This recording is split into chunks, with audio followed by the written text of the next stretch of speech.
好啦，今日震驚全港嘅新聞一定係鼎爺公開咗佢同大仔嘅 WhatsApp 嘅對話嚇，有語音嘅。主要咧就係鼎爺咧作為一個父親咧，就勸個大仔揾份工。咁個大仔咧就用粗口話：我而家點揾工啊？係咪？咁正如我上一次所講啦，的而且確真係睺住佢阿媽嗰層樓嘅。咁啊，佢提到咧就話層樓咧份契啊喺佢度。咁其實如果佢當時冇工作嘅情況，要去銀行去貸款係幾乎係冇可能嘅，除非問財仔。但係財仔咧其實講緊一年都收緊10幾厘息嘅。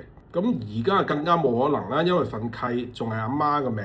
嗱，司馬昭之心咧就路人皆知啊！你而家嘅所作所為咧，確實咧全香港知，全中國都知。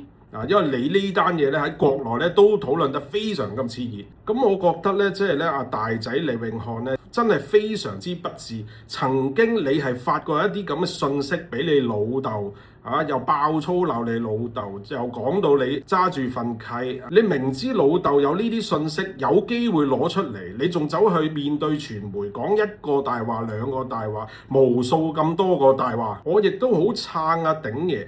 佢去到今時今刻先至攞啲 WhatsApp 對話出嚟，其實鼎爺絕對地係已經非常咁有厚道，亦都想保住個仔嘅名聲，但係去到呢一刻真係冇辦法，先要公開呢一個真相。所以原本大仔諗住帶下風向，而家咧幾乎咧你唔會再帶到風向㗎啦。